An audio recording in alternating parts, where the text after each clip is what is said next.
Ambassador, great to have you with us in the studio today. Thank you, Tabia.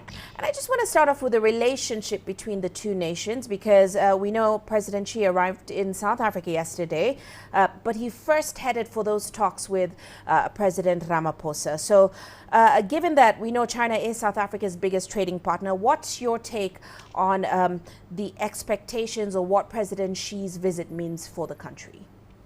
Thank you very much. I think it's a very important question. One, the South Africa and China enjoy very cordial relations, and it is in that context that the two heads of state are meeting and furthering those relations through exchange of agreements on various issues. I think it is important that China is close to Africa and Africa is close to China, because I think they have done a lot of things in Africa that are very critical, not just for South Africa, but for the rest of the continent. The Road and the Belt Initiative is quite very exciting. It is opening up the continent quite a lot, and it has increased the capacity of many African countries to be able to deal with the intra-African trade. So China's involvement in Africa is critical. China's involvement in South Africa is even more critical because of the higher level of development that South Africa already enjoys. Right. Yes. Now, of course, during this visit, all eyes have been on the BRICS summit.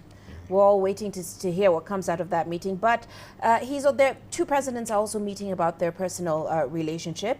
And looking at the data, it shows that in the first half alone of this year, bilateral trade between China and South Africa was up about 11.7%, and that's year on year. So aside from this BRICS summit, how will we see South Africa benefiting, or how do you expect to see South Africa benefiting from this President Xi's visit?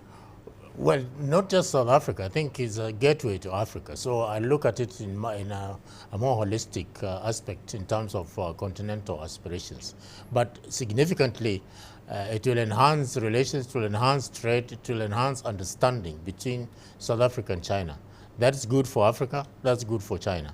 I also believe, and firmly believe so, that South Africa has taken the correct position, because Ramaphosa, President Ramaphosa indicated, I think 2 days ago, he doesn't want to be caught up in the geopolitical situation between the West and the East. But we want to be seen, and I think South Africa is trying to advance that position. We want to be seen as Africa, as a continent that can play a role and therefore have a place on the international stage and try and influence events to its own advantage.